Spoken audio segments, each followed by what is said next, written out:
Hello students, तो आज हम पढ़ेंगे अब पीरियोडिक प्रॉपर्टीज। पीरियोडिक प्रॉपर्टीज बहुत ज्यादा इंपॉर्टेंट है, बहुत ज्यादा क्वेश्चंस आते हैं। और अगर हम ये कहें कि सबसे ज्यादा कॉम्पिटिटिव एग्जाम में इस चैप्टर से क्वेश्चंस कहां से आते हैं, तो वो यहां से आते हैं। जितने भी कॉम्पिटिटिव एग्जाम होते हैं, अगर पीरियोडिक टेबल से क्वेश्चन आ रहा है तो इन प्रॉपर्टीज से आता है, इसलिए ये मोस्ट इंपॉर्टेंट टॉपिक है आपके लिए। तो इसको बहुत ध्यान से समझना है, आपको बहुत आराम से समझना है। देखो, पहली बात, पीरियोडिक प्रॉपर्टीज होती क्या है, किस चीज को हम बोलेंगे पीरियोडिक प्रॉपर्टीज है। पीरियोडिक प्रॉपर्टीज बेसिकली वो प्रॉपर्टीज होती हैं जो एटॉमिक नंबर के हिसाब से, क्योंकि हम यहां पर पढ़ रहे हैं मॉजले की पीरियोडिक टेबल, जिसके हिसाब से इसका पीरियोडिक फंक्शन क्या है, एटॉमिक नंबर। तो उसके बेसिस पे पूरी की पूरी टेबल अरेंज हुई है।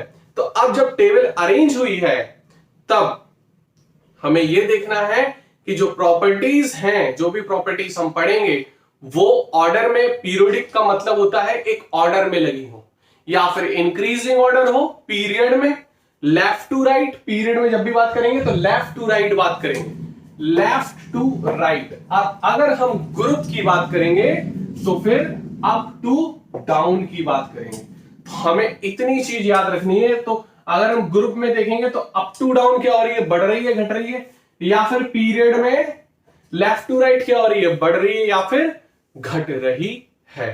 तो ये सारी चीज हम देखेंगे। तो पीरियोडिक प्रॉपर्टीज का मतलब बेसिकली क्या है, properties have a regular trend along a group or period are called periodic properties. उनको हम क्या बोल देते हैं, पीरियोडिक प्रॉपर्टीज बोल देते हैं। क्लियर हो रही होगी बात, समझ में आ गई होगी बात।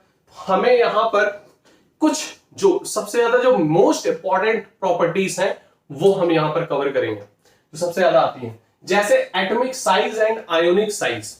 अब एटम का size left to right period में किस तरीके से बढ़ रहा है, एटॉमिक साइज होता क्या है, आयोनिक साइज क्या होता है, क्योंकि कहीं कहीं ये आयोनिक अलग और एटॉमिक अलग बताते हैं, लेकिन ये पूरा का पूरा एक ही है। एक इलेक्ट्रॉन, दो इलेक्ट्रॉन निकाल दो, वही पड़ता है। तो यहां पर वो एक ही चीज है, हम सब समझाएंगे, बहुत डिटेल में समझेंगे, ठीक है। तो एटॉमिक और आयोनिक साइज, ठीक है।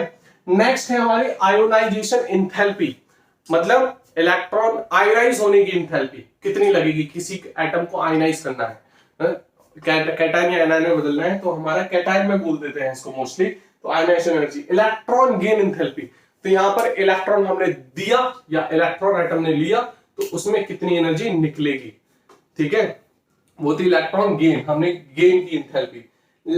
हमारा फोर्थ है इलेक्ट्रोनेगेटिविटी, तो लेफ्ट टू राइट इलेक्ट्रोनेगेटिविटी कैसे बढ़ रही है और अप टू डाउन किस तरीके से चेंज हो रही है, वो भी देखेंगे हम इसमें। फिर हमारा है लास्ट रिड्यूसिंग पावर और ऑक्सीडाइजिंग पावर। इस तरीके से हम ये प्रॉपर्टीज देखेंगे। और भी प्रॉपर्टीज होती हैं, जैसे मेटेलिक नेचर बताओ, तो left to right up to down, वो भी हम कवर कर लेंगे। फिर नॉन मेटेलिक नेचर, एक ही बात है, जो मेटेलिक होगा उसका जस्ट नॉन मेटेलिक नेचर होगा, ठीक है। तो ये सारी प्रॉपर्टीज हमें कवर करनी है, इसको नोट कर सकते हो, जल्दी फटाफट नोट कर लो। तो अब पहली प्रॉपर्टी हम देखते हैं यहां पर, क्या, एटॉमिक साइज। एटॉमिक साइज क्या होता है और साइज का कैसे हम बताएंगे। देखो, सबसे पहली चीज, जैसे ये न्यूक्लियस है, तो न्यूक्लियस से जो हमारा आउटर शेल में इलेक्ट्रॉन होगा, वो डिस्टेंस हम जनरली क्या मान लेते हैं, ये हमारी रेडियस है, और इसी पे हमारा पूरा का पूरा साइज हमारा होगा। ये हम 2D में देख रहे हैं तो रेडियस मान लेते हैं, ठीक है। तो अब इसी के बेसिस पे हम चलते हैं, ठीक है। अब समझना, एटॉमिक साइज की बात कर रहे हैं, ठीक है।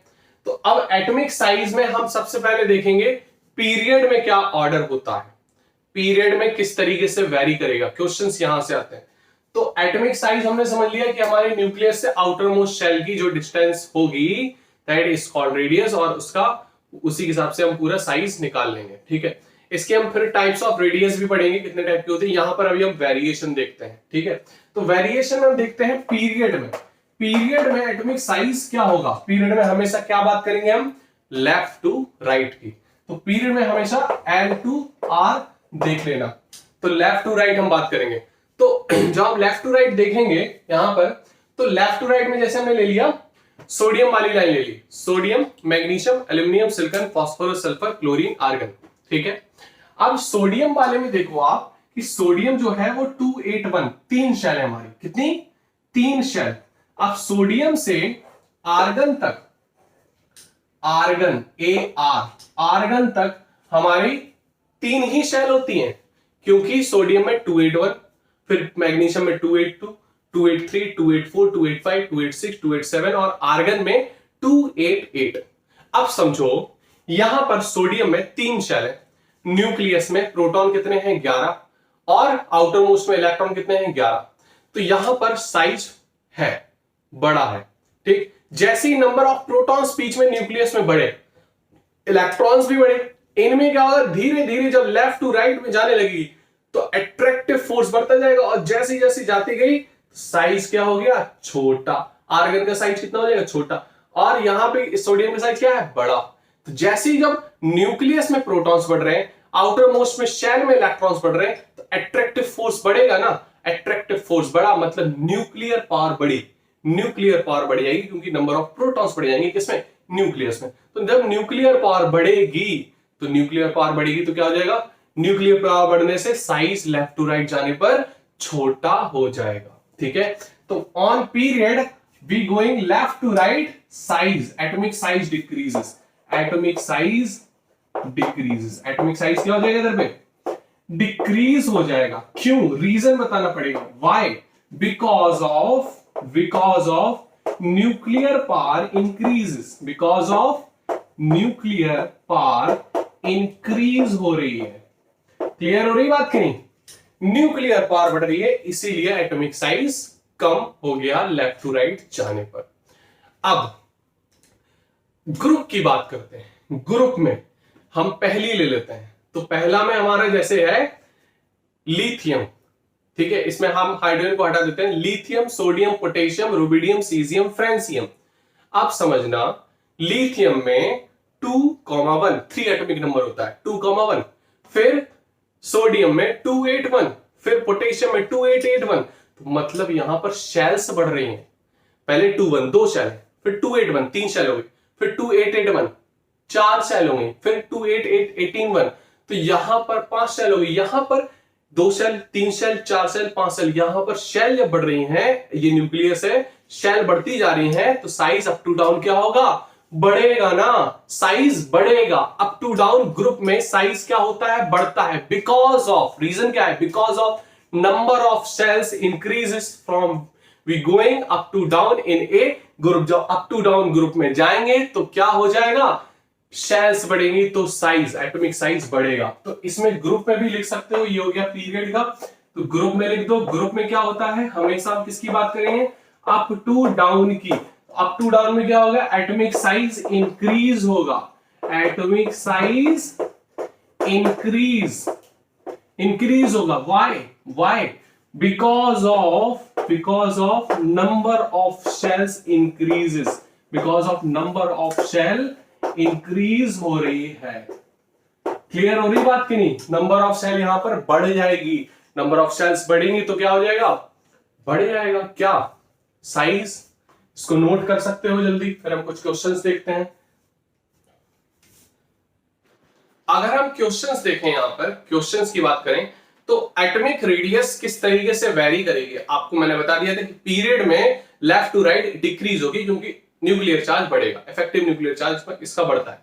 तो अगर हम बात करें lithium, beryllium, boron, carbon, nitrogen, oxygen, fluorine का हमने देखा था, तो ऐसे जनरल ऑर्डर में तो डिक्रीज होगा, ठीक है। लेकिन यहां से अगर हम क्वेश्चन उठा लिया, lithium, boron, carbon, nitrogen, oxygen, तो यहां पर ऑर्डर अगर हम इसका डिक्रीजिंग ऑर्डर में लगाएं तो ये गलत होगा, ऑर्डर, ये ऑर्डर गलत हो जाएगा। ये यहां पर आपको ध्यान देना है। तो लिथियम जो है, लिथियम का साइज सबसे बड़ा है, फिर बेरिलियम का, यहां पर बोरॉन का, ठीक है, इसके हिसाब से जो दिए गए क्वेश्चन में, फिर कार्बन का यहां पर, फिर ऑक्सीजन का, फिर नाइट्रोजन का। तो ये हमारा यहां पर एक्सेप्शन है कि ऑक्सीजन का साइज नाइट्रोजन के साइज से बड़ा होता है, नाइट्रोजन का साइज छोटा होता है, यहां पर वेरिएशन आ जाता है। क्यों आ जाता है, क्योंकि जो ऑक्सीजन है, तो ऑक्सीजन में हमारे 4 इलेक्ट्रॉन होते हैं, 1s2 2s2 2p4 होता है, 2p4, ठीक है। जो नाइट्रोजन है वो हमारा क्या होता है, 2p3 होता है, ठीक है। तो यहां पर जो एक इलेक्ट्रॉन आता है, इसके वजह से इफेक्टिवली थोड़ा सा साइज बढ़ जाता है, क्योंकि आपस में इलेक्ट्रॉनिक रिपल्शन के कारण इनका रिपल्शन थोड़ा सा होता है, उस बेसिस पे यहां पर थोड़ा सा ऑक्सीजन का साइज बढ़ जाता है। ये बोल सकते हो 3। अगर हमने इसको बोल दिया 175 पिकोमीटर है इसका, तो इसका 175 है ऑक्सीजन का, इसका 173 है नाइट्रोजन का, तो 0.003 पिकोमीटर हमारा इसका फर्क रहता है। 3 पिकोमीटर का 2 पिकोमीटर का हमारा थोड़ा डिफरेंस रहता है, बस, ज्यादा डिफरेंस नहीं रहता है। तो ऑक्सीजन का साइज इससे नाइट्रोजन के साइज से बड़ा होगा। ये क्वेश्चन हमें थोड़ा सा यहां पर देखना था, तो इस हिसाब से हम चीजें थोड़ा सा देख सकते हैं। अगर और भी क्वेश्चंस आए तो और भी क्वेश्चंस कर सकते हैं, ठीक है। और बाकी सारे जनरल ऑर्डर में वेरी करेंगे, लेकिन आपको थोड़ा सा यहां पर ऐसे क्वेश्चंस में थोड़ा आपको ध्यान देना होगा। लेकिन अगर हम एक क्वेश्चन और ले लें ग्रुप वाइज, ठीक है, अगर हमने ग्रुप वाइज एक क्वेश्चन लिया, हमने मिक्स कर दिया, मतलब जो ये जो क्वेश्चन है ये मेंस एडवांस में भी आ जाते हैं। तो अगर हमने ये क्वेश्चन ले लिया, जैसे हमने बोल दिया लिथियम, बोरॉन, फास्फोरस, सल्फर, ठीक है, हमने कोई ऑर्डर में नहीं है, ये अलग पीरियड के हैं, ये अलग पीरियड के हैं। तो यहां पर आपको देखना होगा जो पहले पीरियड का है, जो ऊपर वाली पीरियड का है, ये सेकंड पीरियड का है, ये थर्ड पीरियड का है, ये आपको इस तरीके से लिख लेना है, ये सेकंड का है, ये थर्ड का है। तो आपको पता है थर्ड पीरियड का ऑब्वियस बड़ा साइज का होगा।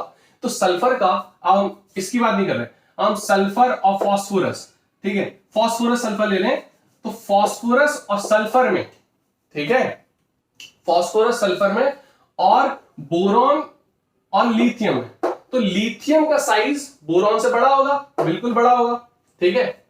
क्लियर हो रही बात कि नहीं? यहां पर देख लो, लिथियम का साइज बड़ा होगा बोरॉन से, बिल्कुल बड़ा होगा। फास्फोरस और सल्फर की बात करें तो फास्फोरस सल्फर में ये नाइट्रोजन ऑक्सीजन वाला केस आ गया, क्योंकि नाइट्रोजन की फैमिली का है फास्फोरस और ये सल्फर किसकी फैमिली का है, ऑक्सीजन की फैमिली का। अगर ऑक्सीजन के यहां पे हम क्लोरीन लगा दें, जैसे क्लोरीन लगा दिया, तो फास्फोरस का साइज क्लोरीन से बड़ा है, क्लोरीन का बड़ा है। क्लियर हो रही बात कहीं? फास्फोरस साइज क्लोरीन से बड़ा है। अब देखो यहां पर बेसिकली क्या है कि अब हम ऑर्डर लगा देंगे तो ओवरऑल जो साइज है वो इसका बड़ा है, ये छोटा है हमारा, ठीक है। अब ऑर्डर क्या लग सकता है, फास्फोरस का ज्यादा है, फिर क्लोरीन का, अब इसके बाद लिथियम का है, फिर बोरॉन का। क्लियर? तो इस तरीके से हम ऑर्डर करेंगे। तो हमें पहले देखना है दो तीन जितने भी एलिमेंट हो, अगर 4 एलिमेंट दिए गए हैं तो दो एलिमेंट अगर सेम पीरियड के हैं तो आप पहले उसमें पीरियड लिख दो नीचे, ठीक है। अब उस पीरियड में उसका साइज किस तरीके से वेरी कर रहा है, उसका साइज बड़ा है, उसका साइज छोटा है। अगर साइज बड़ा है, छोटा है, तो उसके हिसाब से एरो डिसाइड कर दो और उसके हिसाब से आप अरेंज कर सकते हो। ये एडवांस में क्वेश्चन आ चुका है इस टाइप का, ठीक है, नोट कर सकते हो आप। तो हम कुछ एग्जाम्पल और देख लेते हैं, किसके, कुछ क्वेश्चन देख लेते हैं पीरियोडिक टेबल के, एटॉमिक साइज के। बेसिकली देखो हमने अभी कुछ एग्जाम्पल ले लिए थे आयन में और एटम में, न्यूट्रल एटम में। तो आयन में हमने बताया कि एनायन का जो साइज होता है वो सबसे बड़ा होता है। अगर हम सेम एटम की बात करें तो उसमें एनायन है, कैटायन है और न्यूट्रल एटम है, तो उसका साइज, एनायन का साइज बड़ा होगा। अगर हमने सिंपल ले लिया, ये एलिमेंट है E, तो E प्लस है और E है और E नेगेटिव है, तो E नेगेटिव का साइज सबसे बड़ा होगा एज कंपेयर टू E और E प्लस, तो इस ऑर्डर में होगा इसका साइज। क्लियर हो रही बात कि नहीं?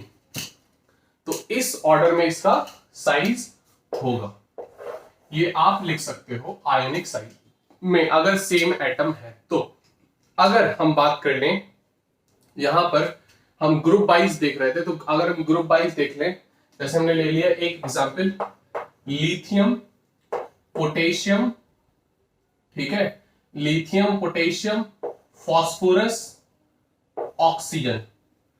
लिथियम, पोटेशियम, फास्फोरस, ये मतलब ये बोल दो सबसे टफेस्ट टाइप का क्वेश्चन है। अगर ये कर लिया तो फिर हो जाएगा, ये उसी में आते हैं, उल्टे सुल्टे क्वेश्चंस एडवांस मेंस में आते हैं ये।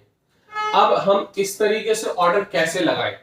अब आपको पता है कि एक पीरियड में कौन कौन है, अभी लिथियम, ऑक्सीजन। आपको पता है ये एक ही पीरियड में, सेकंड पीरियड में, है ना। तो लिथियम सोडियम, लिथियम लिथियम के बाद क्या था, beryllium, boron, carbon, nitrogen, oxygen. तो ऑक्सीजन का साइज ऑब्वियस छोटा होगा लिथियम से, तो ऑक्सीजन का साइज बिल्कुल सबसे छोटा होगा किससे, इन तीनों से। तो ऑक्सीजन इधर आ गया, फिर हम बात करें लिथियम की तो लिथियम होगा, ठीक है। और फिर नेक्स्ट पीरियड में जैसे हमारा आ जाता है phosphorus, sulphur, chlorine, argon, potassium. तो पोटेशियम का साइज सबसे बड़ा होगा यहां पर, ठीक है। तो लिथियम और फास्फोरस की बात करें तो फास्फोरस में हमारी 3 शेल है, तो ऑब्वियस इसका ज्यादा होगा, फिर हमारा पोटेशियम का। तो ये ऑर्डर हो गया, समझ में आ गया होगा। देखो अगर हम सेम पीरियड देख ले तो पहले तो सेम पीरियड देख लो, तो सेम पीरियड में लिथियम पहले है फिर ऑक्सीजन। तो लेफ्ट टू राइट आपको पता है कि एटॉमिक साइज हमारा क्या होता है, डिक्रीज होता है। तो ऑक्सीजन का साइज क्या होगा, छोटा होगा एज कंपेयर टू लिथियम। तो यहां पर ऑक्सीजन पहले आ गया, सबसे छोटा है, फिर लिथियम आएगा। फास्फोरस की बात करें तो फास्फोरस हमारा थर्ड शेल, 3 शेल वाला, इनकी 2-2 शेल थी, तो थर्ड शेल फास्फोरस बड़ा हो गया हमारा। पोटेशियम में 4 शेल होती है, कितनी शेल, 4 शेल। तो ऑब्वियस इसका सबसे बड़ा साइज होगा, तो ये ऑर्डर हो जाएगा इसका, ठीक है। ये कर सकते हैं हम, ठीक है। एक आधा और क्वेश्चन देख लेते हैं आयन की, आयनिक साइज के और क्वेश्चन देख लेते हैं। तो इस टाइप के क्वेश्चंस आ सकते हैं, इस टाइप के क्वेश्चंस आ सकते हैं। अब देखो जैसे हमने ले लिया एक और एग्जांपल, जैसे Mg 2+ Mg और Mg प्लस हमने इसमें ले लिया, ठीक है। ये थोड़ा सा टेढ़ा मेढ़ा क्वेश्चन ही बोल सकते हैं इसको। तो अगर हम बात करें कि सबसे ज्यादा बड़ा साइज किसका होगा, तो सबसे बड़ा साइज किसका है, यहाँ पे मैग्नीशियम का सबसे बड़ा साइज है। मैग्नीशियम का क्या है, सबसे बड़ा साइज है। मैग्नीशियम के बाद अब एक इलेक्ट्रॉन निकला, ठीक है, तो न्यूक्लियर पावर बढ़ गई, तो यहां पर साइज क्या हो जाएगा, छोटा। और एक और इलेक्ट्रॉन निकल लिया तो क्या हो जाएगा, साइज और छोटा। क्लियर हो रही बात की नहीं, तो ये ऑर्डर हो जाएगा। क्लियर हो रही बात की नहीं, ये आप ऐसे कर सकते हो, इसको नोट कर लो। फिर हम आगे बढ़ते हैं एटॉमिक रेडियाई पे, कितने टाइप की एटॉमिक रेडियाई होती है और कैसे उसको कैलकुलेट करेंगे, कैसे समझेंगे, उसके भी क्वेश्चंस हम देख लेंगे। इसको नोट कर लो, करना हो तो, ठीक है। क्वेश्चंस इंपॉर्टेंट है सारे। अब हम देखते हैं एटॉमिक रेडियाई होती क्या है और कितने टाइप की होती है। अगर हम बात करें सिंपल एटॉमिक रेडियाई की, तो एटॉमिक रेडियाई क्या हो जाता है कि न्यूक्लियस से आउटर मोस्ट शेल की जो डिस्टेंस है, आउटर मोस्ट शेल की जो डिस्टेंस है, ये हमारी कहलाती है एटॉमिक रेडियाई। अब ये डिपेंड करती है फिर, क्योंकि जब मॉलिक्यूल आ जाते हैं तो उसमें हम एटॉमिक रेडियाई कैसे निकालें, क्योंकि एटम हमेशा आइसोलेट फॉर्म में तो रहेगा नहीं, एटॉमिक हमेशा मॉलिक्यूल के फॉर्म में रहता है। तो मॉलिक्यूल में मॉलिक्यूलर भी हमारी डिपेंड करता है। अगर मॉलिक्यूल में हमारा कोवलेंट बॉन्ड है तो कोवलेंट रेडियाई आ जाएगी, मॉलिक्यूल में मेटेलिक बॉन्ड है तो मेटेलिक रेडियाई आ जाएगी, ठीक है। मॉलिक्यूल में आयनिक बॉन्ड है तो आयोनिक रेडियाई आ जाएगी। तो इस तरीके से हम रेडियाई सारी देखते हैं। क्लियर हो रही बात करी, ठीक है। नेक्स्ट हम फिर देख लेते हैं, हमारी बेसिकली 4 टाइप की रेडियाई होगी एटॉमिक रेडियाई, एटॉमिक रेडियाई, ठीक है। Radii is the plural of radius, plural of radius. अब देखो कितने टाइप की होगी, पहला हो जाएगा हमारा कौन सी, कोवेलेंट रेडियाई, कौन सी, कोवेलेंट रेडियाई। नेक्स्ट हमारी क्या हो जाएगी, van der Waals radii, van der Waals radii, van der Waals radii. Next हमारी क्या हो जाएगी, नेक्स्ट हम देख लेंगे मेटेलिक रेडियाई, कौन सी हो जाएगी, मेटेलिक रेडियाई। फिर उसके नेक्स्ट कौन सी हो जाएगी, आयोनिक रेडियाई, कौन सी, आयोनिक रेडियाई। और इतनी बात आप समझ गए होंगे कि अगर, क्योंकि एटम आइसोलेट फॉर्म में नहीं होता है, और एटम आइसोलेट फॉर्म में नहीं होता है, तो अगर वो कोवलेंट बॉन्ड में बनाया हुआ है तो वो कोवलेंट रेडियाई कहलाएगी। अगर वो वंडरवाल फोर्सेस से जुड़ा हुआ है तो वो वंडरवाल रेडियाई के तहत आएगा। अगर उसमें मेटेलिक बॉन्ड है, मेटल्स मेटल है, अगर एलिमेंट मेटल है तो उसमें मेटेलिक बॉन्डिंग आएगी। अगर कैटायन एनायन के बीच में बन रहा है तो वहां पर आयोनिक रेडियाई हम देखेंगे। तो सबसे पहले हम देखते हैं कोवेलेंट रेडियाई। इतना आप नोट कर सकते हो तो नोट कर लो, ठीक है। तो यहां पर हम सबसे पहले देखते हैं covalent radii. Covalent radii basically क्या है, हमारे ऐसे एटम जो इलेक्ट्रॉन शेयरिंग से हमारे क्या बनाते हो, बॉन्ड बनाते हो, मॉलिक्यूल बनते हैं। तो वहां पर रेडियाई क्या कहलाएगी, कैसे हम उसको पहचानेंगे, कैसे कैलकुलेट करेंगे। तो देखो, अगर दो एटम है हमारे तो वो ऑब्वियस बता है कि कोवेलेंट में वो ओवरलैप होते हैं। तो ओवरलैप करेंगे तो यहां पर जो डिस्टेंस होगी इसके न्यूक्लियस से इसके न्यूक्लियस में, यहां पर दो एक से एटम की बात कर रहे हैं, मतलब दो होमो एटम की बात कर रहे हैं। तो दो होमो एटम होंगे, एक सेम टाइप के एटम होंगे, तो वहां पर क्या होगा कि इनके हाफ डिस्टेंस हो जाएगी। मतलब दो एटम है आपस में ओवरलैप हो रहे हैं, तो दोनों की जो डिस्टेंस है, दोनों न्यूक्लियस की जो डिस्टेंस है, the distance between two nucleus of homo atom which are overlapped, तो उनकी हाफ डिस्टेंस हम ले लेते हैं कोवेलेंट रेडियाई। यहां पर कुछ इस टाइप का आ जाएगा, यहां पर इतनी हमारी क्या हो जाती है, क्या, कोवेलेंट रेडियाई। इसको कैसे लिखेंगे, it is half of the internuclear distance of homonuclear diatomic molecule. जैसे हम H2 की बात कर ले, ठीक है, हम O2 के सिंगल बॉन्डेड की बात कर रहे हैं, यहाँ पर molecule bonded by single bond. Single bond में तो H2 ले लो, Cl2 ले लो, F2 ले लो, Br2 ले लो, I2 ले लो। तो इस तरीके से जो एटम होंगे वो उनकी डिस्टेंस हाफ हम जब ले लेते हैं तो उनको बोलते हैं हम कोवेलेंट रेडियाई। अगर यहां पर होमो एटम की बात की थी, अगर हीट्रो एटम हो गए, हीट्रो एटम में वहां पर आ जाता है कौन ज्यादा इलेक्ट्रॉन खींचने वाला है, क्योंकि एटम अगर अलग अलग है तो वहां पर कोई खींचने वाला होता, कोई लेने वाला होता। तो जो ज्यादा खींचने वाला होगा, मतलब जिसकी क्या खींचना, इलेक्ट्रॉन को अपनी तरफ खींचना, तो इलेक्ट्रॉन जो अपनी तरफ पुल करता है उसको बोलते हैं, उस प्रॉपर्टी को बोलते हैं इलेक्ट्रोनेगेटिविटी। हमने बोला था कि एटॉमिक रेडियस की तीसरा चौथा पॉइंट है, एटॉमिक चौथा पॉइंट है। तो एटॉमिक रेडियस हम वहां समझेंगे, प्रॉपर्टी होती है हमारी ये पीरियोडिक प्रॉपर्टी, तो वहां पर हम समझेंगे। तो यहां पर हम ये बस इतना कह सकते हैं कि जहां पर जो इलेक्ट्रॉन अपनी तरफ, दो एटम है, अलग अलग एटम है, जो एटम अपनी तरफ इलेक्ट्रॉन पुल कर रहा है तो उसकी इलेक्ट्रोनेगेटिविटी ज्यादा हो जाती है। दो एटम जुड़े हैं आपस में, वो अपने इलेक्ट्रॉन तो पुल कर ही रहा, दूसरे के इलेक्ट्रॉन को भी अपनी तरफ पुल कर रहा, मतलब जो उसका न्यूक्लियस है वो पावरफुल है, उसका न्यूक्लियर पावर ज्यादा है, तो वो अपनी तरफ इलेक्ट्रॉन शिफ्ट कर रहा है। इसी प्रॉपर्टी को बोलते हैं इलेक्ट्रोनेगेटिविटी।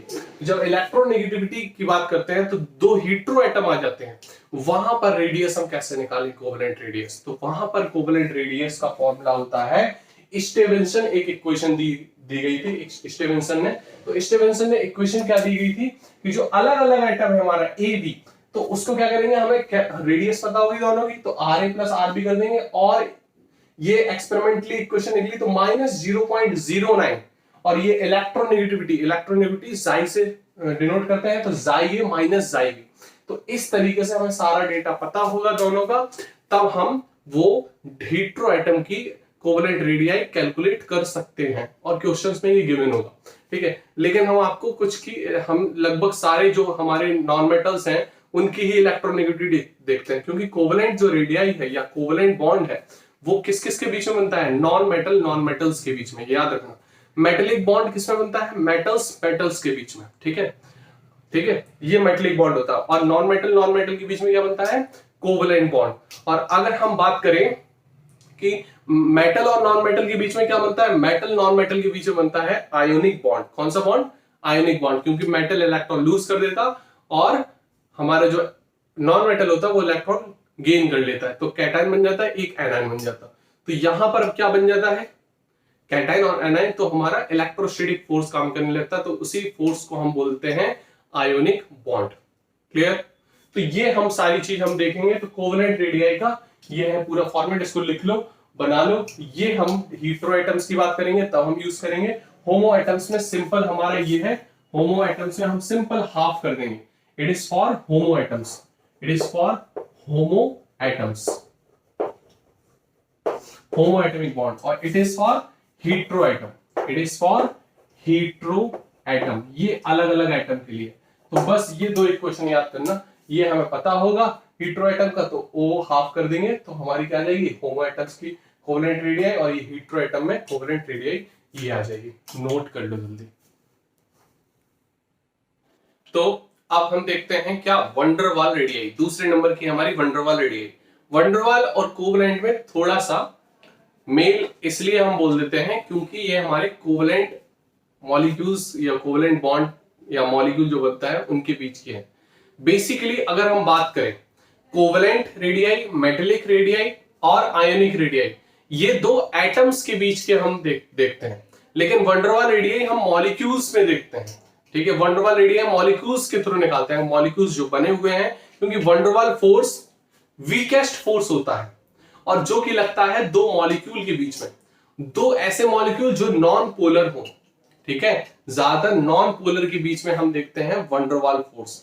वहां पर हम, यहां पर वंडरवाल ने यहां पर रेडियाई भी दी, तो वहां पर हम वंडरवाल रेडियाई कहलाते हैं। देखो ये हमें पता है कि ये हमारी कोवलेंट रेडियाई होती है। ठीक है, इसको हम बोल देंगे एक्स, एक्स हमारी कोवलेंट रेडियाई। क्लियर, ये हमें पता है ये एक्स हमारी क्या है, कोवलेंट रेडियाई कहलाती है। ये हमारे एक मॉलिक्यूल है, जैसे हमने मान लिया मॉलिक्यूल है। लेकिन जो वंडरवाल रेडियाई है वो बेसिकली बताता है दो आपस में जो एटम है वो नॉन बॉन्डेड हो, बॉन्ड ना बनाया हो। इनने तो बॉन्ड बनाया है, यहां पे बॉन्ड बनाया, तो ये हमारा कोवलेंट बॉन्ड बनाया, तो कोवलेंट रेडियाई निकाल लेंगे इससे।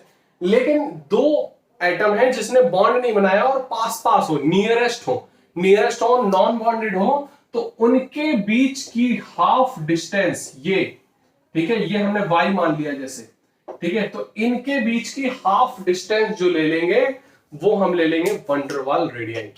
ठीक है, वो हम क्या ले लेंगे यहां पर, वंडरवाल रेडियाई। तो ये डेफिनेशन क्या बताती है, डेफिनेशन बता रही है कि it is the half of the internuclear distance between two identical, ध्यान से समझना, two identical non bonded neighbouring, पड़ोसी, यानी एक एटम यहां है, एक एटम दूसरा, नॉन बॉन्डेड है तो कहीं भी ले लो, कहीं भी नहीं लेना, बिल्कुल पास पास होने चाहिए, लगभग नॉन बॉन्डेड हो लेकिन हो पास में। ठीक है, तो नॉन बॉन्डेड दो एटम्स होंगे नेबरिंग, ठीक है, पास पास पड़ोसी होंगे, और उनके बीच की दो, उनके न्यूक्लियस के बीच की डिस्टेंस का हाफ हम बोल देते हैं क्या, वंडरवाल रेडियाई। तो उनकी डिस्टेंस हम कैलकुलेट कर लेंगे और वंडरवाल जो रेडियाई हम निकालेंगे आर वंडरवाल, तो ये हमारी y है तो y/2 आ जाएगी। कितनी आ जाएगी, y/2। इस तरीके से हम वंडरवाल रेडियाई कैलकुलेट करेंगे। क्लियर होगी बात की नहीं? अगर हम दोनों में डिफरेंस देखें कि वंडरवाल रेडियाई और कोवलेंट रेडियाई में कौन बड़ी है, तो आप अपने कॉमन सेंस से भी बता सकते हैं कि जो ये तो एटम, ठीक है, आपस में एटमिक है, तो एटमिक रेडियाई जो होगी वो क्या होगी, छोटी होगी, क्योंकि ये दो मॉलिक्यूल्स, अब मॉलिक्यूल्स देखो कहीं भी हो इतना पास तो नहीं आएंगे जितना कोवलेंट है, तो ये हमेशा मॉलिक्यूल तो दूर दूर रहेंगे, तो यहां पर जो डिस्टेंस होगी इनकी ऑब्वियस इनसे तो ज्यादा होगी, इनसे तो एटलीस्ट ज्यादा होगी। तो जो वंडरवाल रेडियाई है वो हाफ भी कर दो तब भी वो ज्यादा होती, बहुत ज्यादा होती। किससे, किससे ज्यादा होती, कोवलेंट रेडियाई से। किससे, कोवलेंट रेडियाई से। तो ये नोट कर सकते हो, ये पूछा जाता है, तो वंडरवाल रेडियाई कोवलेंट रेडियाई से बहुत ज्यादा होती है। क्लियर, तो ये नोट कर लो। अब हमें समझना क्या है, मेटेलिक रेडियाई, तो उसको हम समझते हैं, इसको नोट कर लो। तो हमारी कोवलेंट रेडियाई और वंडरवाल रेडियाई क्लियर हो गया, यहां नोट करो।